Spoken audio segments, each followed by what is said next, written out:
Good afternoon, folks. East Coast time. Good morning, folks. West Coast time. And good evening or almost good nightish time, folks.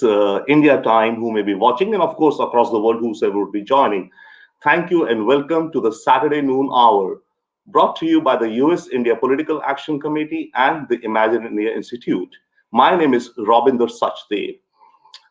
Every Saturday noon hour, Eastern Time, US, we hold a conversation with a distinguished panel on issues especially of interest to the Indian American community, domestic American policy, and of course, when it comes to Indian American community and domestic American policy, it also has a linkage and a deep interest for everyone on US India relations. Today, we are absolutely happy to have an amazing and a distinguished panel to hold a discussion on the issue of trade and economy. It's money makes the world go, perhaps, but money needs a lot of enabling environment before it makes the world go. The topic of the day today that we have is we are looking at a compare contrast between what the Biden administration's trade and economic policies are and unfolding and what were the Trump administration policies. Of course, our focus is more on Biden administration policy, but as a tool to understand more, we are using a compare and contrast exercise. We are amazing panel with us today.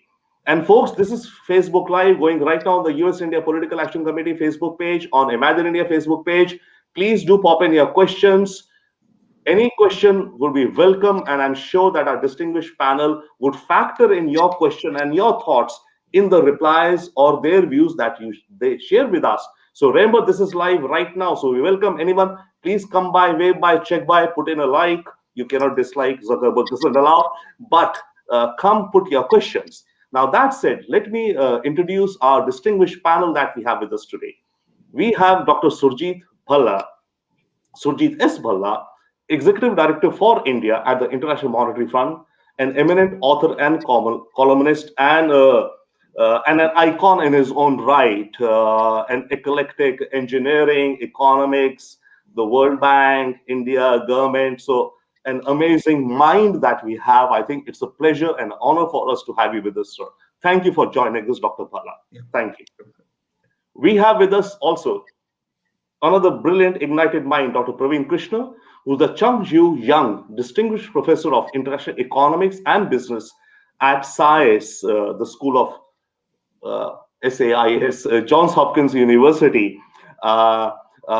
Again, a very eclectic and brilliant mind on trade and economic policy, and who's been doing a lot of work actually on areas of trading blocks, etc. So we would have some questions along those lines also, and regional arrangements, but we'll be running across the spectrum. Thank you so much for joining us, this distinguished panel. Once again, may I request our viewers, anyone who's watching wherever in the US, in India, or wherever, please do come in with your questions. We'll be definitely more than happy to take your questions with us. That being said, may I invite now Dr. Surjit Bhalla to make his opening comments on the day. And sir, you can take it any which way. The overarching topic of the day is that it's a compare contrast between what Trump administration was heading in terms of its economic and trade policies, and now, of course, there's a new game in town where that game is heading. So between the two, where are we now, or what is your analysis of this scenario as in the day today? And by the way, today in the morning there was the American Rescue Plan which President Biden just unveiled.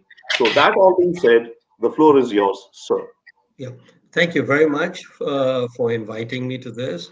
Let me start off with the following comment, that I think this decade is going to be much about US and China in terms of how they resolve their differences and what happens on the trade front, etc.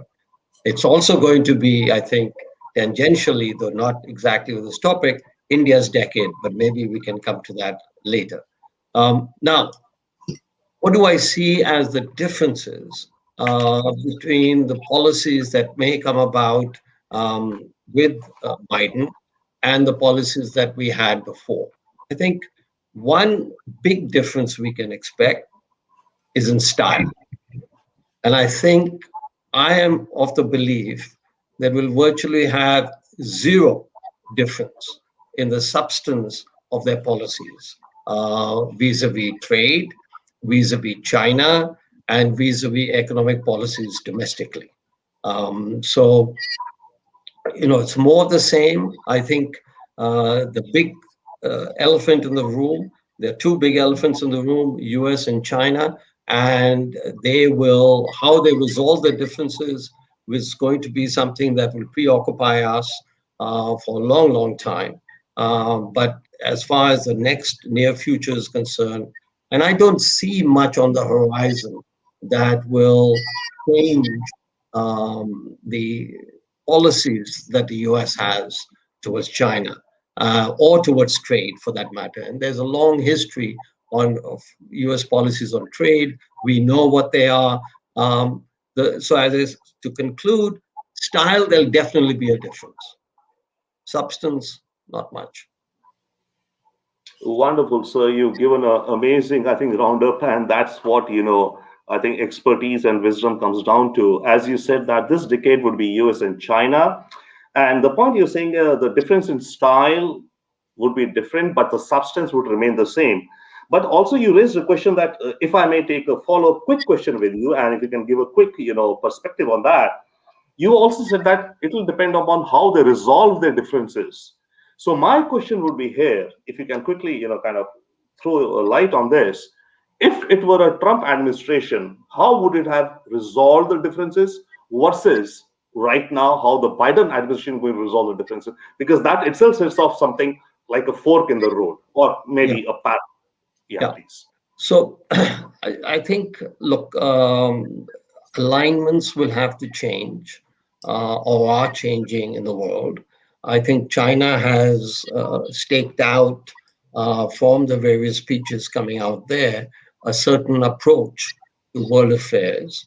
There's the in between other countries. So I think how they resolve the differences, to a certain extent, if by differences you resolve that they agree, I think it's a low probability event. But I think this is what when happens when power shifts take place in the world throughout history. The differences never get resolved, and you learn to accommodate each other. You learn to live with each other, and that's where style comes in. So I do not underemphasize style, but I think of great concern to everybody is the substance. And on that, I see very little difference. Thank you From the so US much. side, I'm not speaking from the Chinese side, I'm speaking from the US side. I see very little difference in the two administrations. Thank you so much, sir. Completely. I mean, I think that's a brilliant point you're making. And once again, folks, whosoever is tuning in, listening, I can see some people are watching. We have quite a few people watching, but kind of lurking. Guys, come on, put in your questions and comments. We would love to get you engaged in this discussion. Your questions will make this more lively. Thank you so much, Dr. Bhala. Now, may I invite Dr. Krishna for your opening comments, sir. Thank you so much. Thank you for inviting my participation on this panel. Great pleasure to be here. And a first time for me to be on the panel with Dr. Surjit Bhalla as well. So I'm thrilled to do that. Overall, let me say that I agree almost 100% with what Dr. Bhalla has just said. For me, the Trump years, if you just kind of summarize everything that Donald Trump did in terms of trade policy, it would probably be best described by the terms aggressive unilateralism, right? So there was a kind of as Dr. Bhalla said, there was a particular substance, a certain desire to achieve certain types of economic policy goals, and then the style was uniquely Trump style, which was bombastic, aggressive, unpredictable, highly variable, even unknown to people in Washington and people closest to him as to which side of the bed the president is going to wake up the next morning and what turn the story is going to take. To these two things, I'll just add one, and this is maybe more just an element of it's a semantic difference. But in addition to style and substance, I would add process, right? So the one thing that the Trump administration did in pursuit of its goals, in pursuit of its economic policy goals, in addition to the president's kind of personal style, is their approach with respect to the WTO and WTO rules, right? So the US is bound by WTO rules, as is China, as is India. And in pursuing its trade policy approach, what the Trump administration did was to deviate quite significantly from some of the key rules of the WTO by exploiting certain, what you might call a loophole, national security exemptions, etc., use them very aggressively, very powerfully. I think they've set a bad precedent for the future, but that's a kind of a process matter, and I think they took a step in the wrong direction there. Secondly, with respect to the WTO also having to do with process, it's kind of a well-appreciated point in trade circles, but maybe not as well known publicly, is that the WTO court system has now been completely paralyzed because the judges that need to be appointed to the WTO system, there's no judges left, and they needed to be reappointed, and the Obama administration already had been dragging its feet on this because of some issues that the US had with the WTO, and the number of judges just kept getting lower and lower, and finally, by December of 2019, had almost completely emptied out.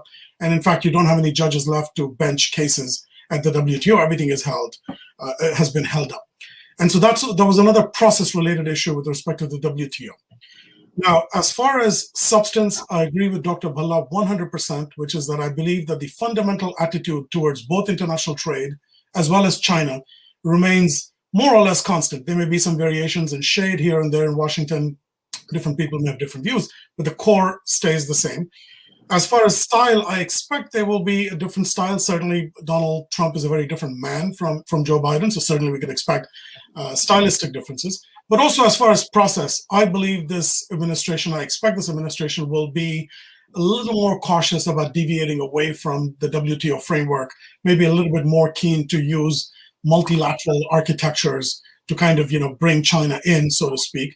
But other than that, I think they're about the same. And the last point I'd make there is that if you look at the nature of the appointments of the Biden administration in terms of their economic policy team, all of the appointments, all of them on the Council of Economic Advisors, slightly unusually, which is the main kind of advisory body to the president, they're all labor economists and sort of center left, I would say, signaling to the world that the Biden administration's interest and intent is to kind of secure jobs. They have a kind of the domestic economy in mind, jobs in the domestic economy in mind, and concerns about trading with developing countries that might harm domestic jobs. The same thing is already true, I think, with the USTR recently appointed, who's also been speaking in similar ways, talking about jobs and domestic issues, and that being the kind of the guiding framework for trade policy. So these are going to dominate. In a sense, maybe there may be some differences of degree, but I fully agree with Dr. Bhalla. The substance, for most part, stays the same. Thank you so much, Dr. Krishna, for your thoughts. I'll have a couple of comments on that, and I'll come to Dr. Bhalla next. But in the meanwhile, my job as a moderator is to kind of urge folks, whosoever is watching, you may be enjoying the conversation. You see, what happens very often, people look at this as a video, as a recorded video. The point is, folks, whosoever is watching, this is a live video right now. This is going live stream on the US India Political Action Committee Facebook page. This is going live stream on the Imagine India Institute Facebook page. So you are welcome to put in your questions, comments, and we'll be more than happy to take it up. So come on, participate, engage, take advantage of participating in this digital world with a beautiful conversation that we're having with some brilliant minds with us. Thank you. Now, Dr. Bhalla, before I come to you, I would like to just kind of, link into what Dr. Krishna was saying. Absolutely, it's the process. The process is different, right? I remember that folks were saying that if you want to understand how Trump works, you're going to spend a couple of years in New York's real estate industry, because that's how Trump's, mechanism of, negotiation and deals happened, the art of the deal. And also he grew up in that, or not grew up, he kind of, fine-tuned this. So to understand Trump, you got to look at how negotiations and hardball negotiations happen in the New York real estate business, to understand the process to which Dr. Krishna is mentioning, which also, of course, then, relates to the style of out there. Now, Dr. Bhalla, we'll come to the domestic affair. We got several rounds, and we'll, pick your minds on that. But also another question coming to my mind with what Dr. Krishna was saying, that as he was mentioning the USTR and various appointments. So I have two questions with you. First, who do you think would be the Peter Navarro of the Biden administration, or is there a Peter Navarro, right? I mean, if a big picture in that sense, right? And then right now we are still wanting to discuss the domestic American economy, or the approach to American domestic economy with respect to Biden, and of course the American rescue plan of today. So one speculative question, fun question: do you see any quote unquote Peter Navarro kind of a influence, ideologue, advisor within the Biden administration, perhaps, or if not within, but a think tank outside who influences or influential in that sense? And then, secondly, within the American domestic context, and we'll come to international, but of course, everything will get rolled into China also, right? But within the domestic American economy sense, how do you see Biden being able to I would not say jumpstart, but whatever Biden is promising within the American economy in the next 6 months to 1 year, sir? Let me start with the second part first on Biden. Look, history produces oftentimes the appropriate people for that time period, and I think Biden, by not only changing in terms of style versus the previous president, but I think there is a healing process that is necessary in the U.S. It's a very divided society, and actually, it's not just the U.S. that's a divided society. Many societies around the world are polarized, and I think that's a consequence of globalization. So, for example, one of the themes of the division is the lack of jobs or lack of wage growth for a large section of the American population. This has been a trend since 1980. Over the last 3-4 years is only the first time that real wages or the median real wage for those who are not college graduates went up. Otherwise, it stayed constant for about 30, 40 years.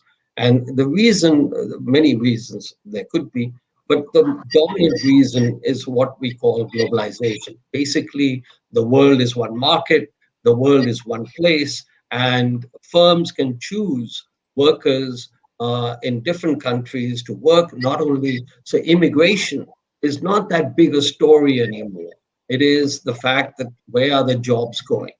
And so therefore, in the Trump administration was the first time that this became center stage, recognition of this problem. It's not that people had not, or politicians had not recognized before, but he was the first one to really articulate it.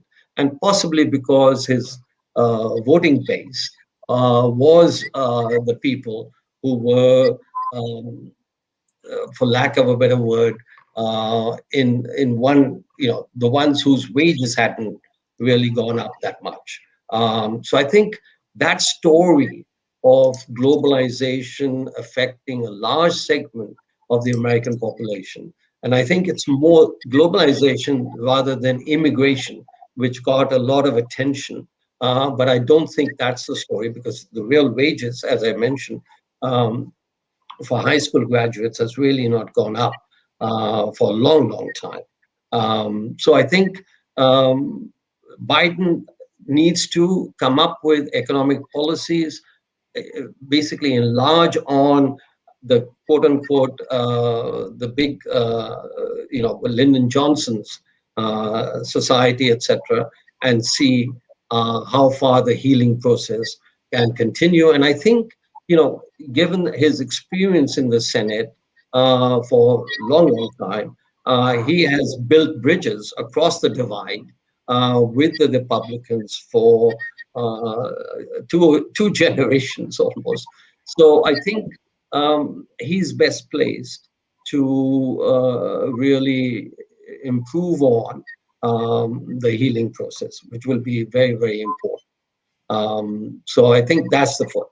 Second is the economic situation, and there I think the U.S. economy, along with the world's economy, has suffered a lot in the previous virus year, COVID year, and how that situation gets resolved around the world is going to affect what domestic policies are pursued. My own guess is that I think the world will recover faster than most people believe, but the fact remains, for the reasons I just articulated on the globalization, that I think the shift away from developed economies to developing economies is a long-term, slow shift. And I don't think that the US and or Western Europe will be able to proceed much faster than what they have. Indeed, I would think if they proceeded any faster than what happened between 2014, 15, and 19, it'll be a major story. I don't think that's going to happen. So I think that's how the world is changing and what leaders have to account for in terms of their policies. Thank you so much, Dr. Bhalla. We have a question or a comment from a viewer. Awesome. We'll take that up. Yeah, sure. Mona Manihar, she, I would assume, perhaps.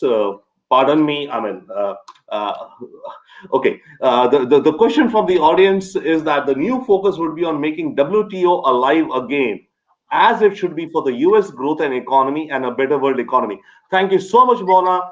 I'm sure our speakers, as they go on to the next rounds, would take in your comment. Once again, can our producer please put up the comment that she had put in? She's saying that the focus would be on WTO. Yes, definitely. In fact, I think that's what Dr. Bhalla is also referring to right now. Globalization, how we look at it, and what our colleague was also mentioning right now before us, Dr. Krishna. Before we move on to Dr. Krishna, may I have a quick follow-up question with you, Dr. Bhalla? Listening to you, I see two big takeaways. One is that you're saying healing of the society within America, or let's say healing globally, widely as such. Absolutely, sir. Now, secondly, you were talking about globalization, but you also talked about wages. And right now in America, there's a discussion. In fact, the bill, I think the American Rescue Plan today is talking about a minimum wage of $15 an hour at 2025 as the target versus $7.50 right now. So my quick two questions to you would be that how much of progress do you see on the quote unquote healing of America in just one red, blue, green kind of a thing? And on the second question of wages, do you see the wages as per the American Rescue Plan reaching up to 20 by the year 2025 at $15 an hour, sir? Okay, I think, look, my view, and I'd be very interested in knowing what Krishna has to say on this, that to try and attack an income distribution problem through raising the wage, and precisely in the present complete, the transactions cost for firms are close to zero. So therefore, it is very easy for a producer, for a firm, to hire somebody in Vietnam, to hire somebody in India, to hire somebody in China, wherever. So to think that by raising the wage, you will raise the average income levels, because we'll have to worry then about what happens to unemployment. I think the world needs to come to, and especially the developed countries. And as you know, in India, we've been very successful at income transfers, direct benefit transfers, etc. I think that's the approach that the US should also take from an economic point of view. You've got an income distribution problem. Absolutely. Do it through the tax and transfer method rather than, and I don't think you can tax it much more, but we leave that for another occasion, but do it through income transfers. Do not do it through wages. And therefore, I think the wage bill, raising the minimum wage, will pass. It will not pass. I do not think it will pass. There are better ways to solve the problem that they are trying to address. Thank you so much, Dr. Balla. Absolutely. Meanwhile, we had a couple of comments from some other audiences. Travis is saying Biden is in office, Trump is gone. Sure, sir. Yeah, or pardon, we do not know this thing. Yeah, Trump is gone, but we are using that as a case study of compare and contrast in order for us. I mean, in social sciences or in several fields of study, we know, compare and contrast is a method of, kind of drawing out more views. So that's why we're using this contrast of, you know, uh, differences between Trump and Biden. Of course, the focus is on Biden. Biden's in office. That's what matters now. Thank you so much, Travis. Now, may I move to Praveen? Sir, Dr. Krishna, same with you. Would you like to, take forward what Dr. Bhalla was saying, and he was interested in your views, so please. Yeah, thank you. So, a couple of things. Just coming back quickly to the question that you had raised earlier about particular appointments in the Biden administration, who's the Peter Navarro and so forth. I think actually, even on that kind of issue, I don't believe that Biden, as a matter of his own personal style, would want to have around him or have somebody like a Rasputin-like figure next to him whispering evil thoughts about China or something like that, which is, the way that most people imagine Peter Navarro's role in Washington. But from the other appointments that he's made, it's become very clear, and I think a couple of these are in the Council of Economic Advisors. One of these is in the USTR, that the main point that Dr. Bhalla just made, which is that there is a fundamental issue in this country, as in many other countries, about the distribution of income. There is a concern that the top end of the income distribution has just started to dominate in terms of the fraction of income that is earned by the people at the top, the fraction of wealth that is held by people at the top. And this question of, you combine that with globalization in the background, technological change in the background, job losses for people at the bottom end of the income distribution due to deindustrialization and so forth. This is a big question. It's been with us for a while. I believe that under Biden, it's a Democratic government. The individuals that have been appointed are, kind of progressive liberals into kind of these economic advisory positions. I think that definitely will be the focus of the administration in terms of how they see the issues. I think I agree for most part with what Dr. Bhalla said as well on the minimum wage issue, right? The idea that you raise the minimum wage and that it will be without consequences for employment, that firms will continue to want to hire as many people as they did, that seems to me a little bit fanciful. Now, it is true that there are a couple of research papers in the last couple of decades that have, even larger scale in studies in New Jersey and a couple of other places that have found that when you increase wages or raise the minimum wage, that in fact, employment has not declined, right? So that's in the background. Any economist that you talk to and you say, well, what don't you think raising the minimum wage would be a problem? They're going to throw these studies at you and say, no, these studies show us that this is not the case. I'm a little skeptical of that at a kind of a national level. That said, it is very clear that this level of divergence in terms of the kind of what's going on with the income distribution is not sustainable for any society, and nor should it be. The U.S. is a very rich country. It should find ways of balancing things out better. It should do so in a way that is economically smart, intelligent. Don't create the wrong incentives from hiring standpoint. Don't create the wrong incentives for people to quit working and so on and so forth.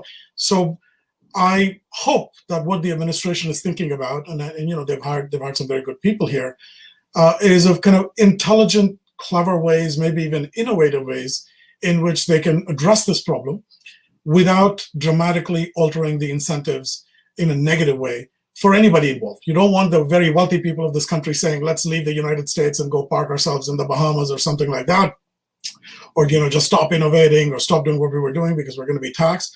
You don't want people at the bottom end of the income distribution reacting differently. You don't want firms saying, why should we hire workers? Let's go, outside the country and hire somebody else. These are all problems. And these are all, if you use blunt instruments like a minimum wage, you have to worry about the fact that there will be consequences. And I think the time is right, really, and there's lots of good ideas, lots of good experiences in other countries for the US to start thinking carefully about what instrumentalities and methods it might use to address some of these issues. And I hope that they come up with something reasonable. It's always impossible. It's impossible, really, to come up with perfect solutions to these kinds of problems. There's always going to be one sort of slippage or the other. But let's hope that they come up with something reasonably smart.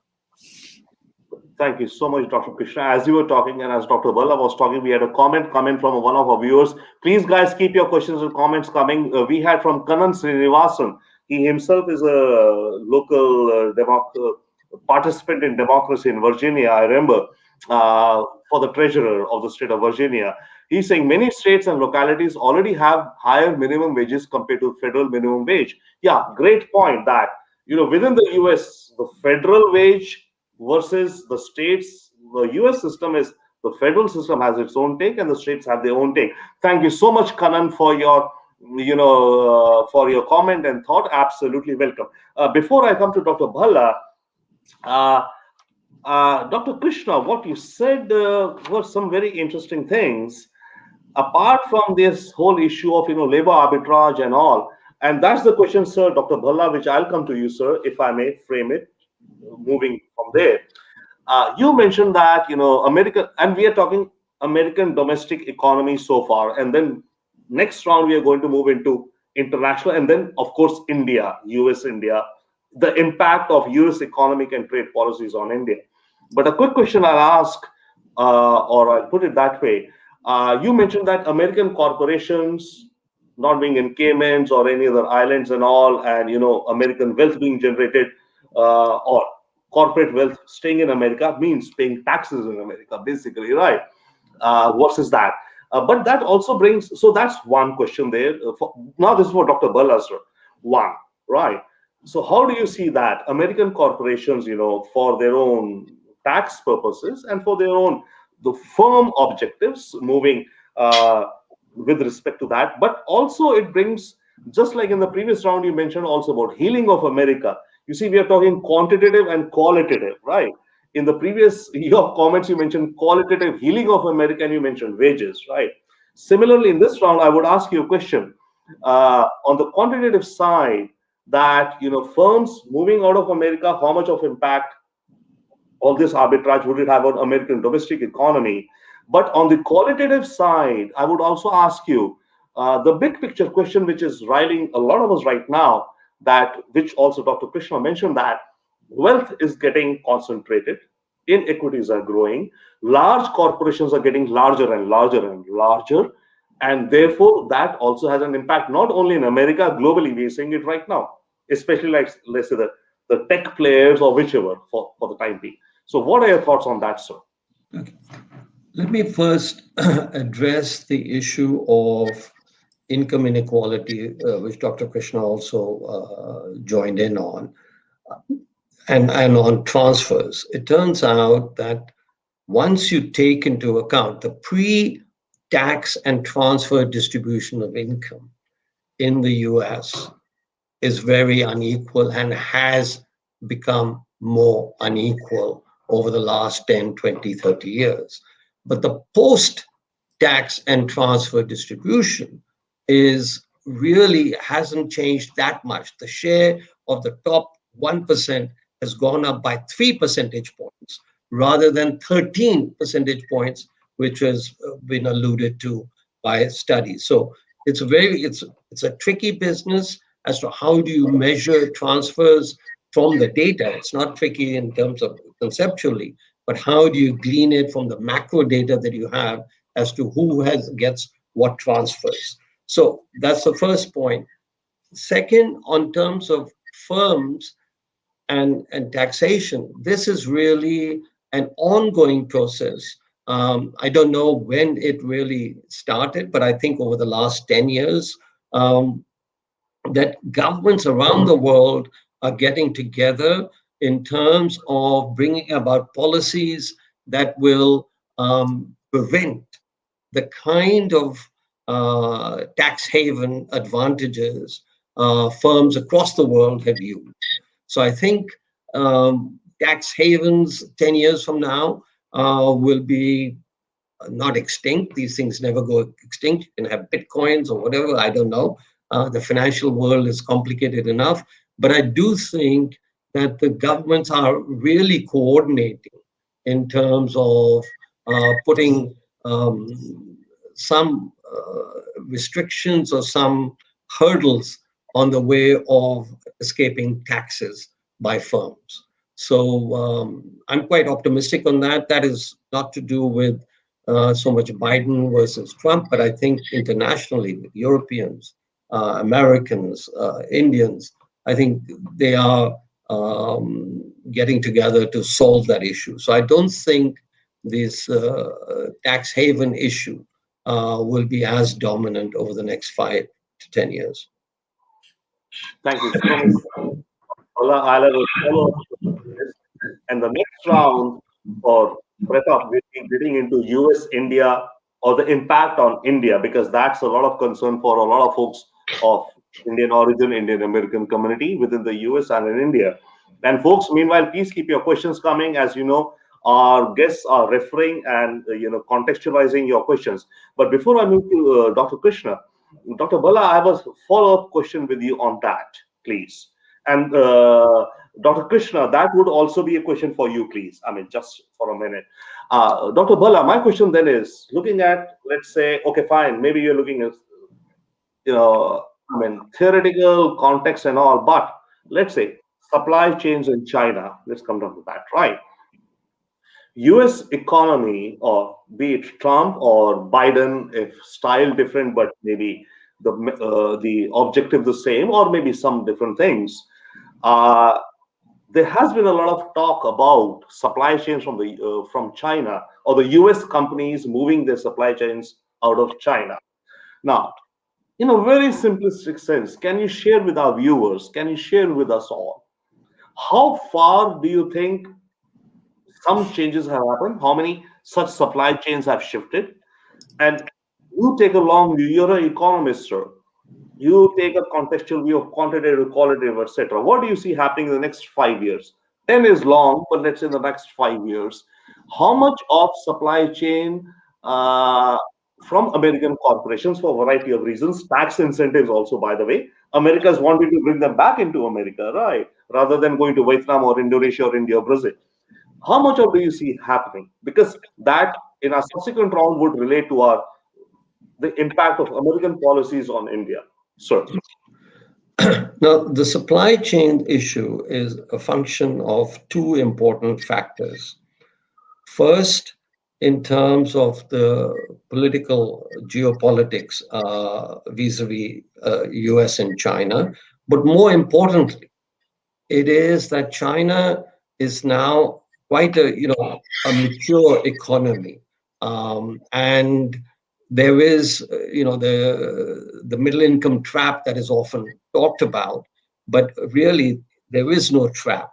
What happens when you become middle income, and especially with the speed by which China has become, that you your future rate of growth goes down. You're closer to the frontier than you were before, and therefore, how much you can catch up, the speed with which you can catch up with the rest of the world goes down.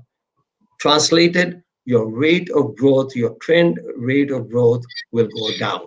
And which is exactly what is happening in China, from something like 11, 12% just 5, 6 years ago, 7 years ago. It's now down to about 5.5%. And that trend is going to continue.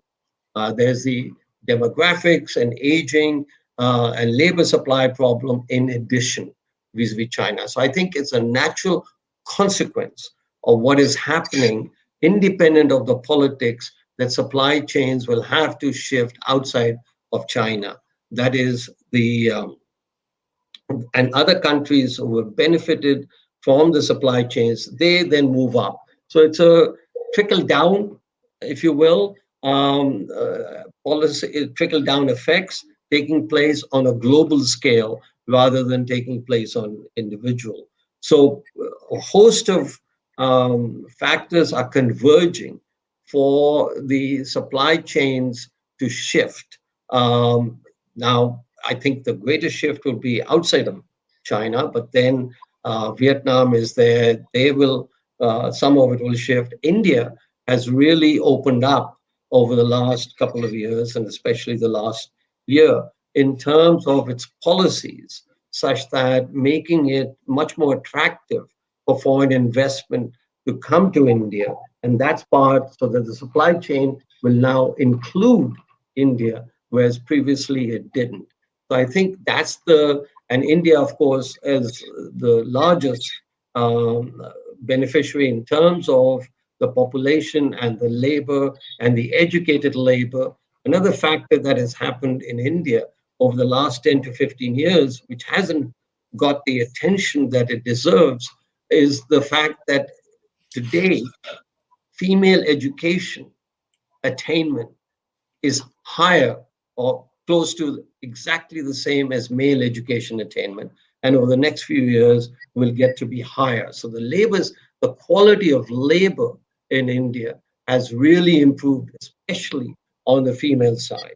So therefore, it's worth noting that in 2018, for the first time in the thousand-year history of Oxford University, there were more female undergraduates than male. Well, in India, in the same year, there was the same amount of female undergraduates as male. And now we get the data with a lag, but I'm quite confident that the number of female undergraduates is now higher than men. So this is another big story vis-a-vis the attraction of India and supply chains moving to India is the quality of the labor force. There is also we already have a very well-functioning software industry, technological industry, research, pharmaceutical industry. The factors are falling in place for India to be a major attractor of being a major component of the supply chains. Previously, it was not that much. It didn't happen that much because we ourselves made policies which restricted foreign investment in India, etc. Now we've really opened up. So I think that's the big story as far as both India is concerned and supply chains are concerned. That's a very because a lot of debate upon the matter of supply chains and disruption of supply chains in America asking, in Japan asking, and Japan actually allocating some $1 or $2 billion incentive for its companies to relocate from China back to Japan or Vietnam, Indonesia, etc. I mean, that's the narrative which is out there. But what you're highlighting is something I think which is pretty well known, but not much in discussion, is the fact that the arbitrage again of wages perhaps that you're saying, right, due to which and productivity, due to which supply chains or corporates would need to are needing to relook their Hmm. supply. That's an amazingly interesting reminder, I think, and has to be factored in. Thank you so much, sir. Once again, may I request any viewers, guys, folks, you can see we are having a brilliant discussion. You're welcome to put in your questions and comments, and we'll take it from there. We have a comment coming in from Kanan. Thank you, Kanan. See, our distinguished panelists, what happens as we keep on this discussion going, some of our viewers get regular and they enjoy the conversation and they start participating more and more. So we have Kanan saying that excellent point on women's education. Thanks so much for highlighting it for Dr. Bhalla. Thank you so much, Dr. Bhalla. One of our audience is talking about exactly the point. It resonates with them a lot with us. Thank you so much. Now, may I come to Dr. Krishna? It's a ongoing conversation, same aspect, supply chains. But may I then ask you also, you look into like trading blocks also, of course, Dr. Bhala also does, but may I, if it might take liberty with you. India stepped away from Rcep. That's one, fair enough. There was talk of the TPP, forget the alphabet soup, the Trans-Pacific Partnership and all, etc. Again, within the context of supply chains, what do you think the impact of Biden administration policies would be on American corporations? And you know what America does? It signals to a lot of other folks, right? And you know a lot of other realignments take place. So, what would you think in terms of how the Biden administration would be looking at global trade, global supply chains, and what impact would it have on India? What developments may be there, could be there in the next 1 year, 3 year, short term, medium term, and what impact it could have on India, sir? Yeah, thank you. So I'll say a couple of things about supply chains and the experience we've already had in the last 3 or 4 years, and then maybe talk a bit about the coming years and maybe talk about RCEP as well.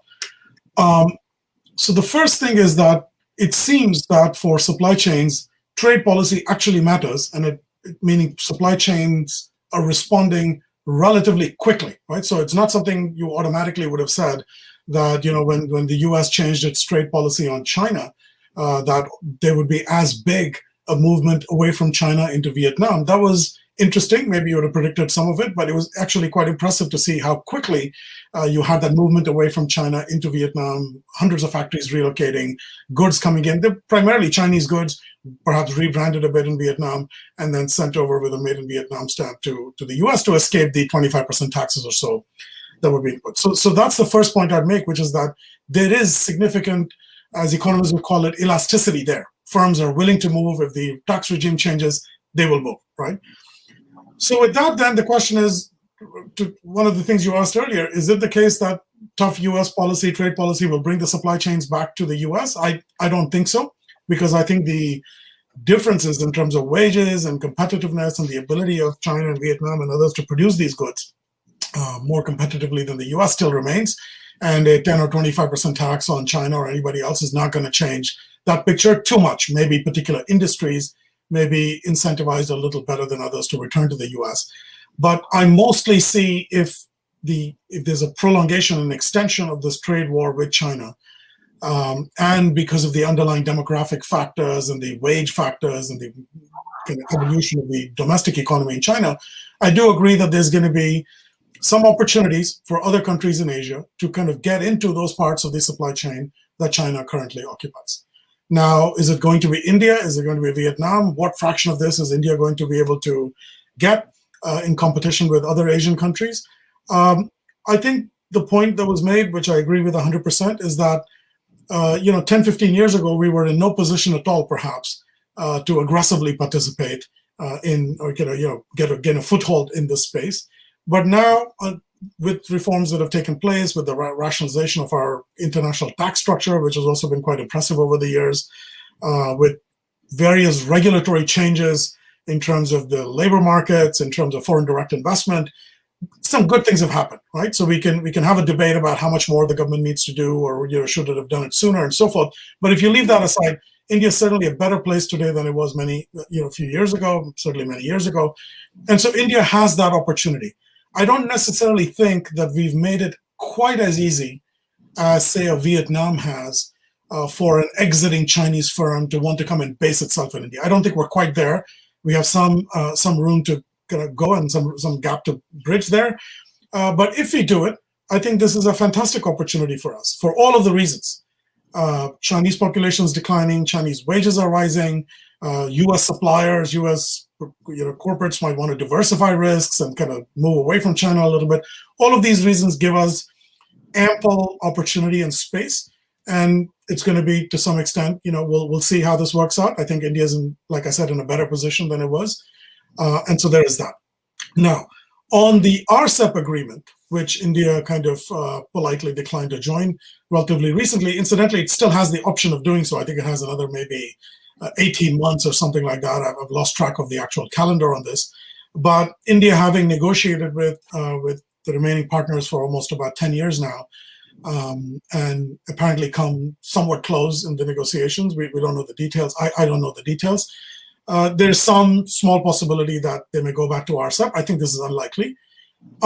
So for the Rcep, the way I saw it was, part of it was exactly what you mentioned in the issues that were just discussed, which is that would have enhanced, on the plus side of the ledger, that would have enhanced, I think, our ability to participate in a more frictionless manner, no taxes, etc., impeding the flow of goods between countries, would have allowed us to participate in a more frictionless manner in this kind of broad network of production that spreads from China to Korea to Japan to various other countries in the region. We had that opportunity. And if you look at kind of the typical statistics of Indian participation in supply chains and so forth, they're quite low compared to our Asian neighbors. So there was room there. The flip side of it, of course, is the concessions that we would have made in terms of market access to China, and how much kind of, how challenging that would have been for our domestic manufacturing sector.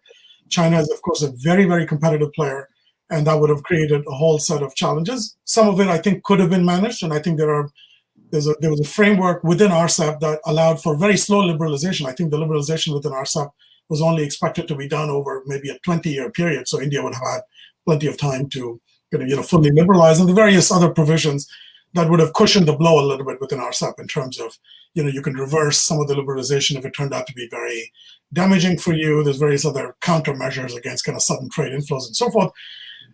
So I think it's a challenging economic and political decision. And on top of everything else, because you had the kind of the geopolitical factor and the border clashes and so forth, I think it's made it difficult, unlikely that India would join. But I have to say that even if you had not had what you did have in kind of last summer, the border clashes with the Chinese, it was there's some great opportunities there, and it's not without its challenges. And whether what was negotiated within Rcep by our negotiators was sufficient to kind of allow some room for India to participate or not, I'm actually not sure. And I'd love to hear more about that. Yeah. Thank you so much, Dr. Krishna. Of course, a very, detailed and well-rounded view. Now we move to the last two rounds. Of course, we can keep going. The conversation is so interesting. We have some comment coming in from Kanan again. Kanan, thank you so much. Kanan is saying, would love to get the panel's view on what top things India needs to do to be able to do or be scalable manufacturing, red tape issues, etc., infrastructure.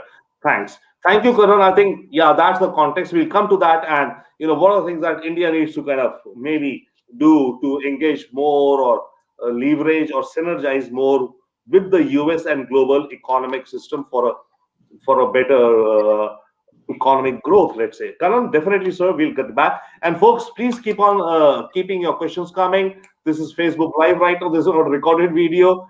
Our panel would love. Now, may I come to Dr. Bhala? Okay, sir. So, in a sense, we've discussed, and the audiences and the panel here are fairly or reasonably versed with the context of what all is being discussed about, right? And our intent is to get this conversation out amongst the wider Indian American community, especially amongst the folks who are interested in about US economy, of course, and definitely a soft corner on US-India relations, and of course the bigger picture. So, Dr. Bhala, given the context which we've reached so far, what do you think that would be some policies of the Biden administration which are out there, which could kind of, let's say the green focus of the Biden administration? Do you see any such?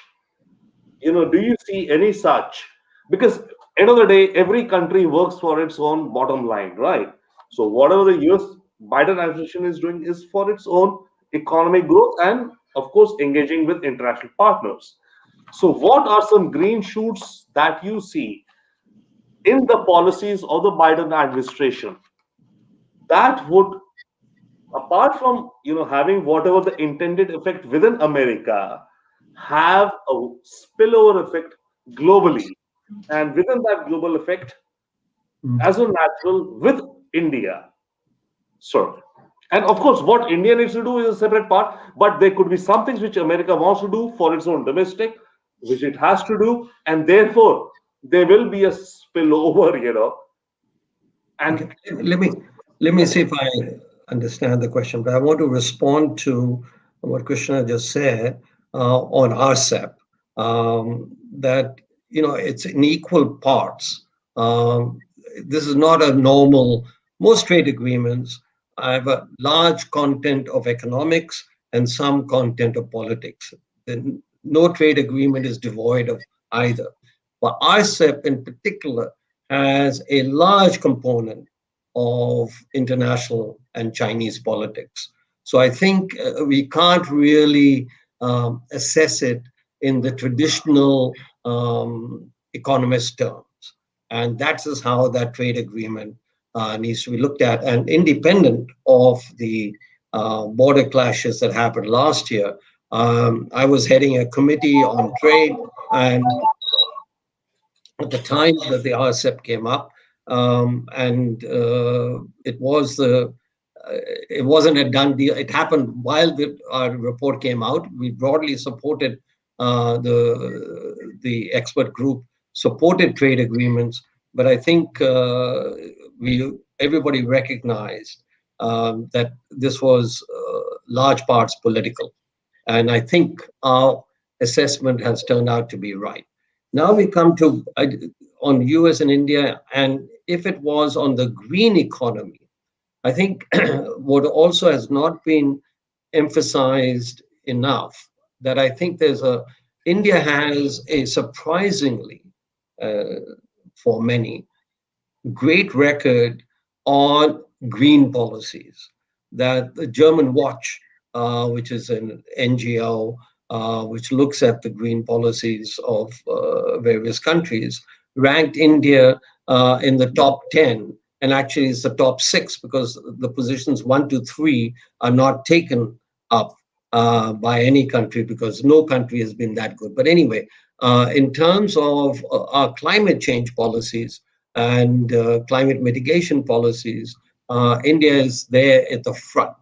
And this is going to be, I think, a large part of, and I think the Biden administration is also very much in favor of, and we can see the climate change, all of us, for a much greener world and better policies on that front. So this might be a great moment for collaboration between India and the US, that we have very similar views. And indeed, in terms of performance, India's performance is, as I said, number 9, but maybe number 6 for 2 years in a row. And both US and China are way, way behind in terms of what they have done for climate change. So there is an opportunity here for India to really build up on its leadership on climate change issues, which I do think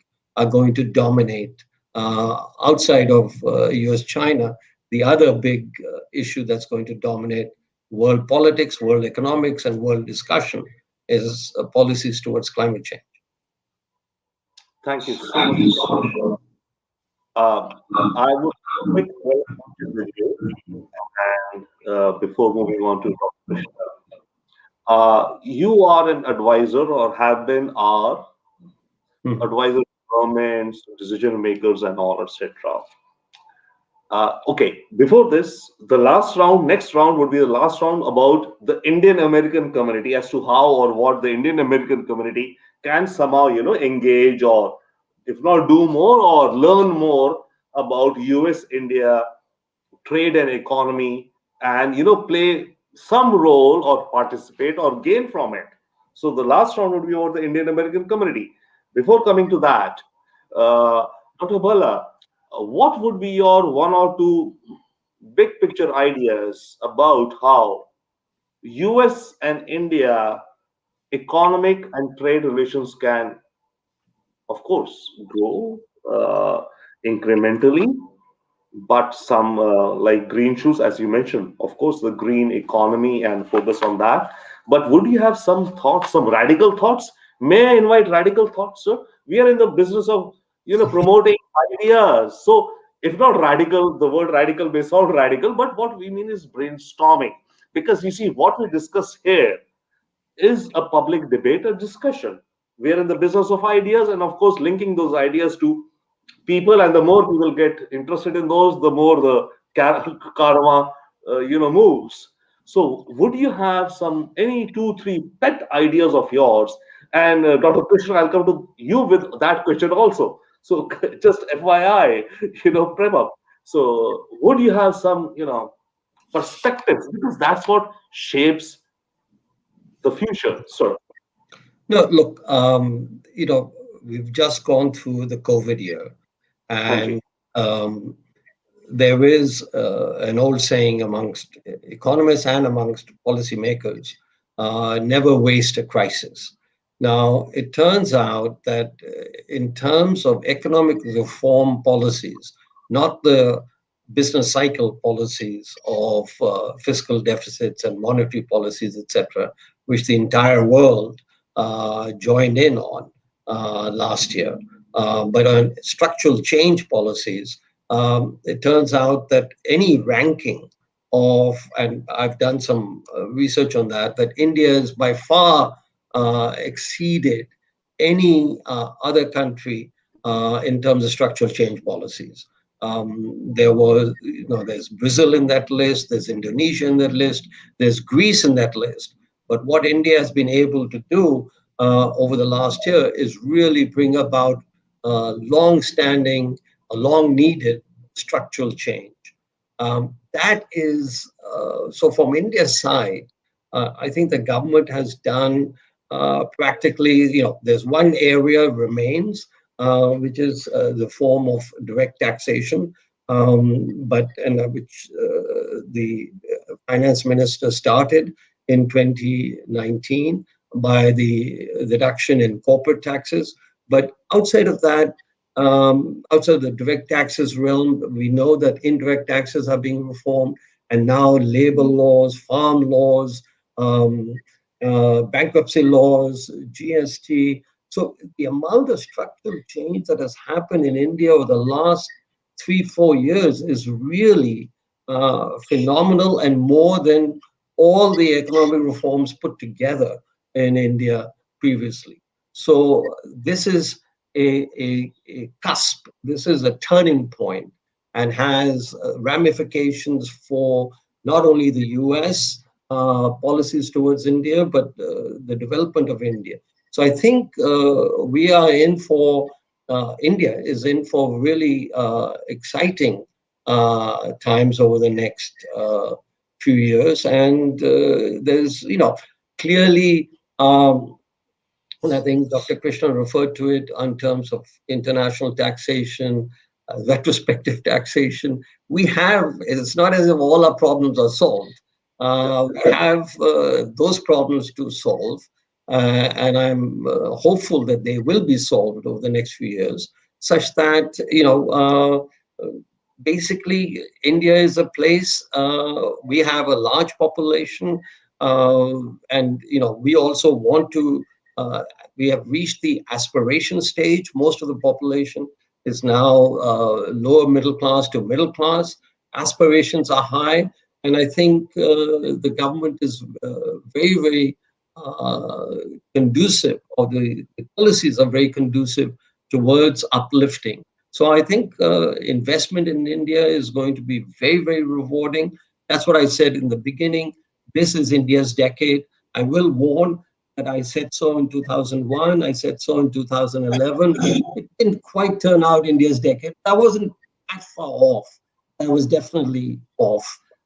This time, I don't think I'm off. 2021, 2031 will be remembered, including the year of the COVID, as India's decade. So I think that very exciting times. Thank you so much, sir. The message I'm taking from your talk is that I'd asked you for your big picture idea about, if radical brainstorming about the opportunity for India or with respect to India and America. The message I'm getting from you is actually very powerful. What you're saying is that the core message is the organic growth of India, or the organic, evolution of India. That in itself is the big, if not game changer, but the big vector in what this decade will play out, right, sir? I mean, that's the big picture I'm getting, that the where India is right now, and organically, given the various aspects that you've highlighted, that itself is the big idea, perhaps. And oftentimes in life, what happens, true, we miss out because we are so much in the routine of things, that what the normal is itself, or is itself the story. Thank you so much, sir. And if I may add as a footnote before I move to Dr. Krishna, you said that economists don't want to waste a crisis. Sir, with your due permission, we have launched what is known as the Lemonade Party globally. Life hands you a lemon, make lemonade. I've okay, within US Impact and Imagine India as a general percent, it's a global motivational movement. The idea is that, okay, about 30 years ago, green environment was a big issue, and many folks came up, and the Green Party, what the world needs today. And actually, I'll hark back to what you and Dr. Krishna were saying, the healing of America or healing of the world or anywhere, the healing, etc., and never waste a crisis. So, as of a month ago, we launched quote unquote a notional cloud based the Lemonade Party. So, we'll be more than happy to have you over a Zoom conversation, anyone with a glass of lemonade, and talk about never wasting a crisis. Dale Carnegie or whatever. If life gives us lemons, let's try and make the best of it. Thank you so much, sir, because that kind of dovetailed into something. Thank you. Now, may I come to Dr. Krishna with the same question as and before, of course, guys, folks, this is Facebook Live going on. We are just coming to the last round about the role of Indian American community. And before that, folks, you're listening. This is live Facebook Live on the US India Political Action Committee page and Imagine India page. Please keep your questions coming. Your likes are good, but what helps us is interaction. As you can see, we have brilliant minds giving their insights. Thank you. Now, Dr. Krishna, coming back to the same thing. Any brainstorming ideas on US India trade economy? How could be, would be your pet thought? What is your pet peeve? What is not happening between US India trade and economy? For example, why not? Sir. Look, let me say this. I want to point out, and this is a point that sometimes gets lost in the discussion about trade agreements and so forth. And that is that we actually, India, we don't need a special trade deal with the United States or a special trade deal with China. We don't necessarily need that. If you look at how China grew, let's say from the year 1990 till 2020, right? China had no special trade deals with anybody. There's no special trade deal with the United States, right? So they got some marginal agreements here and there.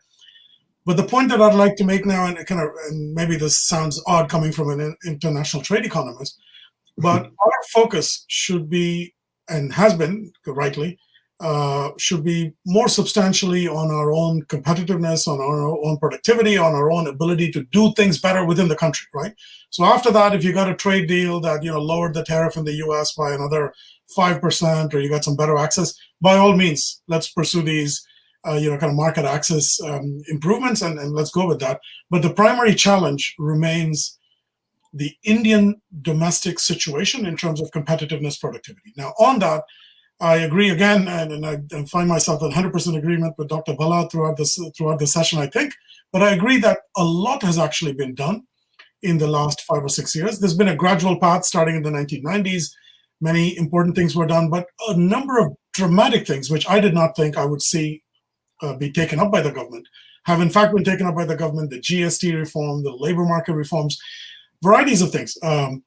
The FDI policy, dramatic changes, right? So some of these things are going to take time to play out, and we'll see, and hopefully I think we will. I'm fairly confident that we will reap the rewards of these improvements, structural improvements in the economy. They're going to serve us very well. Whether this is going to happen in the next 3 years or 5 years or 10, I think we're in for an exciting ride. And I remain hopeful that with the economic framework that we have in place and the structural changes that are underway, that we can support a kind of a good, strong trajectory towards higher growth. So sorry, I don't have super radical ideas to offer, other than that we maybe shouldn't worry so much about the lack of our trade agreements. Let's make do with the trading relations that we already have. Actually, that's a very interesting point you make. So, and without being political, we all are living in a political context and all. And the message of the Prime Minister of India about quote unquote network, right? I mean, I'm moderate. I'm not fair enough. We all are. I mean, we all are. Moderate. We all are. I mean, so I'm not, talking about this in terms of, like pure, appreciation without a context. But what you're saying is, and what Dr. Bhalla is saying is that absolutely Atmanirbhar in that sense, or self-reliance, which can be seen in different ways, but even it's not self-reliance, it's about self-empowerment, maybe, self. I mean, the as you said that the trade agreements, fine, we can see and all, which will happen. Thank you so much, Dr. Krishna. Now we come to the last round, which is, and once again, folks, it's my duty as a moderator to keep on calling. Folks, whosoever is watching, please come on. This is the last round. We have such brilliant people. Your questions will help me think and will help our eminent panel think, and bring them some interesting perspectives on the question of the day. So while we wait for that, we have a viewer saying super points, Dr. Bhalla. Thank you so much, Kanan. Also saying super point, Dr. Krishna. Thank you so much, Kanan. Kanan is following. It seems we have sometimes it happens. Several folks who follow. See, if it's a 1 hour Facebook discussion, people come watch 5 minutes, 10 minutes, go watch, go watch. But there are a lot of folks who stay on. And by the way, folks who whoever is listening, also this would be on YouTube, stored on our YouTube channel, and it will be shared with you later on. Now, Dr. Bala, last round, please. And of course, sir, I'll take you on this point of economists never waste a crisis, because I want to talk about Lemonade Party, but that's separate. Uh, uh, the Indian American community, the US India Political Action Committee, we've been doing some things. Imagine India Institute, we've been doing some things over the years, engaging, and the Indian American community, of course, is doing a lot and is there everywhere. And sure, their opinion counts, their thoughts count, they participate in the public process as good citizens, positive thoughts. Would you have any thoughts on how the Indian American community on the first time, because you see within domestic American economy, what the Biden administration does affects everyone. It's not Indian American, it's Irish Americans, American, American, American. What could what could be good for America for its own economy? One question. And second, a footnote, little footnote. Any aspects on U.S. India relations? So, firstly, what is good for America within America, and secondly, what could be the Indian American community can play a role, highlight some thoughts, champion some ideas, champion some brainstorming on US India relations on trade and economy, sir.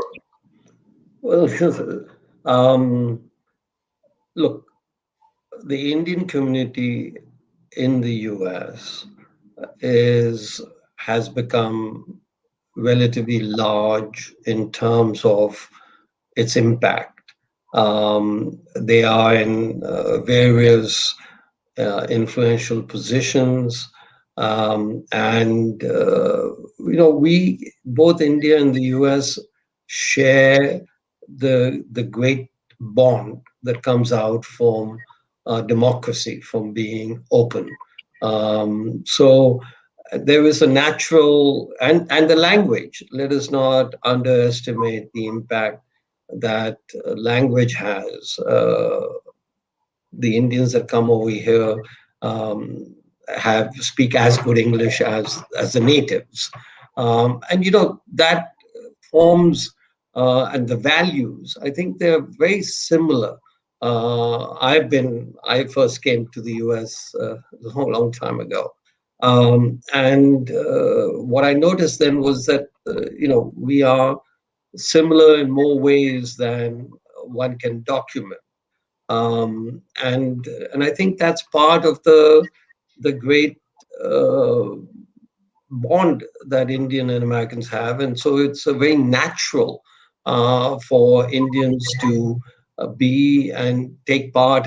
We are just as political.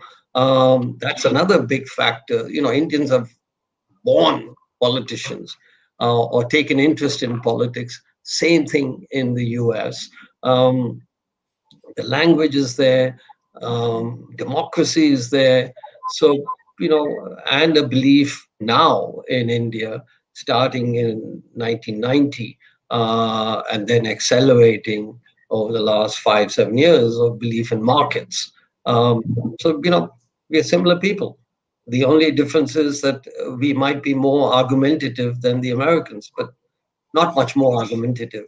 So, we share a bond, and there are Indians who've come here starting. It used to be that if you were looking at the world from Mars, the Indians in England who got trained in England between 1900 and 1960 would be very influential. Now you have Indians who came to the US, very influential, and they're also very influential in England. So it comes from having a large population, I guess. But I think underlying it all is a shared value system. Thank you, sir. That's so beautifully said. Yeah, sure. I mean, the argumentative Indian, sure. Loud Indian. But yes, shared values and yes, an interesting point which you mentioned with respect to England and America. Yeah, probably the 1940s to 60s. It would be people would go for law or barristers and all studies in the UK and come back, etc. And later on, it became technology folks in the US and shared values. But you made a very clear point that it's about the market also, right? And innovation and linking of those two. So thank you so much, sir. I think that's what's kind of happening. So more of that to happen. And now let's move on to Dr. Krishna, who himself is an exemplar of this.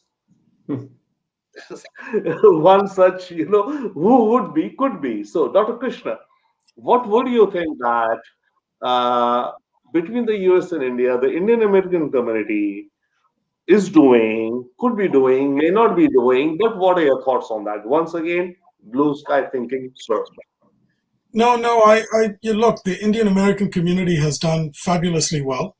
Whatever space you look at, whether it's sort of business, academia, doctors, engineers, the heads of all these various, the CEOs of Google and Microsoft and whatever else, they've done tremendously well. And so this is true of true of the community very broadly, and without even necessarily focusing on the people who've kind of achieved super success in the system. There's just a broad level of success and, in a sense, assimilation as well. A no problem community, a model community that Indian Americans are seen as. So I think all of these are very, very clear, good indications of kind of Indian success or Indian American success, and the ways in which they're seen and perceived here. So there isn't too much to add there. The one thing I'll note is that increasingly I see that Indians who are maybe second generation, possibly third generation, right? So they've moved away from maybe traditional jobs, like an immigrant to come to the country. You're gonna get a degree, maybe you get a job, and you're gonna make most of that. And then your children are able to do a little bit more, and their children are able to do great a bit more. And so you're seeing slowly greater political participation by the Indian American community. You're seeing deeper roots, and you're seeing in spaces where it was unusual to see, like in the White House, various governmental appointments in Washington. It was quite unusual until relatively recently to see these sorts of appointments, and you're seeing them now with a very high frequency already. Just the change between 4 years ago and now is very substantial, and I'm very, very hopeful that this is all going well. So as far as any thoughts or advice on what to do, I don't have any. I think everything has been going great. And as far as relations between the countries, I think it's a lot of people-to-people contact, and this is how it works. And the impression that people have of India and the incentives they have to make those connections and come to India, whatever, if it is Americans, all of that is being all of that looks good to me. It's all on a very positive trend. So thank you so much, Dr. Krishna, for your thoughts. Absolutely. I mean, the spectrum is so wide and so much really is happening. But yeah, sure. In fact, the point I do agree and understand what Dr. Bhalla is saying. What you're saying is that all the vibrance, and which again it comes down to it's organic in a way. I think the takeaway for me is that things are organic, and life takes its own form. We need not necessarily, but at the same time, I was trying to push the envelope and trying to tease out some ideas from you, our distinguished panel, about some ideas on what's there. But the key, in fact, the big picture takeaway for me would be, and for our audiences would be, perhaps it's organic. A lot is happening out there. Now, that said, we move to the last round, closing, last comments. Before we do that, folks, come on. This is Facebook Live. We've been having a brilliant discussion. Whosoever is watching, we have several people watching. Come on, guys, put in your comments and all. We'll take it. And of course, this video will be stored on YouTube and shared. But that said, may I now come to Dr. Surjit Bhalla. Sir, we've been talking, meandering all around.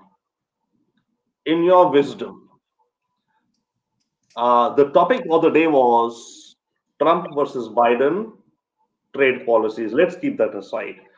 President Biden is the president today, right?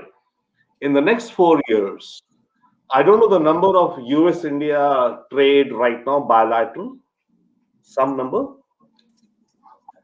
or you were talking about decade, 20, the decade of this decade you were talking, you look at longer numbers, right? What is your take, the big picture, or any which way, it's your floor to give your closing comments, sir. On okay, now the closing comment would be on US-India economic and trade relations, sir. No, look, as we've discussed, growth is going to be good for India. Trade is going to expand. There are some interesting targets that the government has put out on trade, including trade with the US.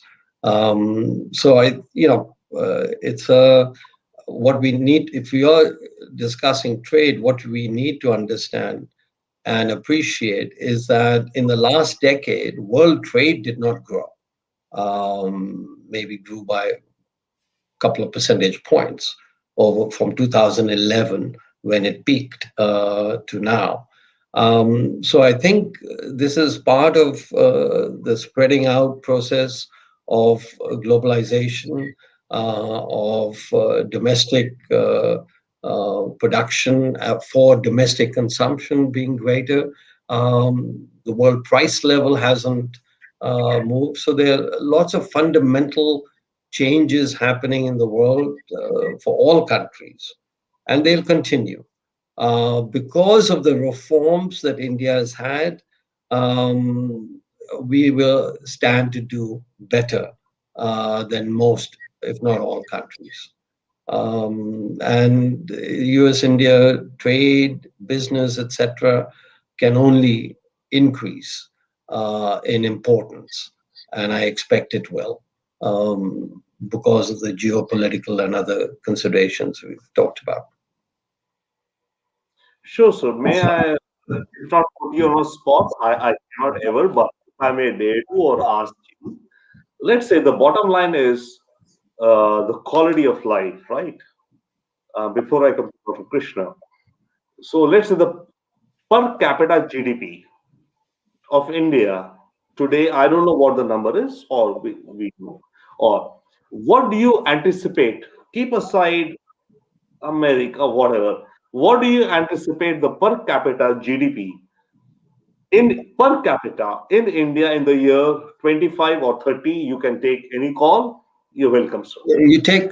You take whatever whichever measure per capita GDP you have Mhm. today for India in PPP dollars and US dollars, whatever, and you give it a growth rate of about 5 to 6 to 7%. So take an average of 6% per year. And Okay. actually, the other interesting story, but we have to conclude now, but Yes. related to that question, is that population growth in India is now only at 1%. So when we're talking a per capita, we need to grow at 7% for per capita GDP to grow at 6%. which for a long time it was almost impossible. So there are several things going on, but take a number between 5 and 7 as an average for the next 5 years growth rate. Thank you so much, sir. And we will make lemonade with the lemons that we have. Sure, because thank you so much, sir. And once again, folks, I mean, we are on the concluding round, and we will take your question, but we will not get them our panel to answer because we are right now out of time. So, Dr. Krishna, your concluding thoughts Yeah, on you yeah. may take it as skin, or you may, take it from any prism, all yours, sir. Well, let me just say very quickly that the one thing I would add is that the support for India in Washington and support for India in the U.S. more broadly, in my view, it appears to be broadly bipartisan, right? So, and this is a very good thing. It was seen most clearly, the bipartisan level of support was seen most clearly during the US India civil nuclear deal negotiations. There was actually a surprising level, and I think US and PAC actually played a role at that time in kind of evolving this bipartisan support in favor of India as well. And I just hope, and you asked a question earlier about what US and PAC could do as well, that as we evolve as time goes on, that we continue to maintain continue to have this, right? It's actually very useful to have bipartisan support in the U.S. And I hope we don't become, that doesn't change, that we're seen exclusively as a friend of the Democratic Party or the Republican Party or something else. I don't see any great danger of that happening anytime soon. But that's one thing that struck me as being valuable that we didn't comment on yet in the U.S.-India relationship. And I hope that that continues. Oh, that's very interestingly said, sir. And by the way, you mentioned the US-India nuclear deal. Only yesterday, I think, Dr. Sanjay Babu, he wrote a column in, I think, the Hindu Business Line or whatever, about the diaspora dialogue, something, something, in which he devoted himself 2 paragraphs about US impact.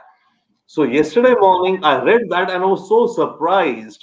It was such a, I mean, it's fun to read, someone who's talking about you, the work you've done, etc., etc. So that was a brilliant, that was happiness, one. And secondly, yes, the US India Political Action Committee, to the extent that we are at we are not partisan, bipartisan. We are a platform. We got to live and let live. We got to work with everyone. Our agenda is, we don't have any fixed. Not, I mean, it would be wrong to say that we don't have fixed ideologies, but our ideology is, I think, broadly. Come on, guys, let's move on. I mean, it's if there's a crisis, never waste a crisis, as Dr. Bhalla said. Life gives you a lemon, make lemonade. That's our philosophy. Live and let live, keep on. We got to work with anyone, any administration, one way or the other in the US or in India. Happy. Let's work to an agenda. Let's come down to some consensus and let's keep moving towards it. Because there can be too much politics, there can be too many things. But why waste our energies? We have limited time on this earth, all of us. Now, thank you so much, our eminent distinguished panel, for this brilliant time. And I hope our folks who've been listening, who've been commenting, please keep your questions coming. This video would be put up on our US India Political Action Committee YouTube page, as well as Imagine India YouTube page. And we'll be more than happy to take any questions. And we will once again look forward. And thank you so much, Dr. Bhalla. It may be quite late tonight, your time, sir. Thank you so much for your indulgence. Thank you so much, Dr. Krishna, for your time. It's been a pleasure. Again, Kanan, it seems Kanan in Virginia has been listening. He says, excellent panel. Thank you, Kanan. That's what gives us the energy. What we do, if we can, kind of get engaged. See, a live show has its own nuances. So thank you so much, our esteemed panel. And we look forward to our next show. Thank you so much, sir. Thank you very much. And I would like to thank our colleagues at the US India Political Action Committee, Prasoon and Santino, who helped us put this whole show together. Thank you so much, folks, and other folks who make this happen every Saturday noon hour. Thank you. The show ends now.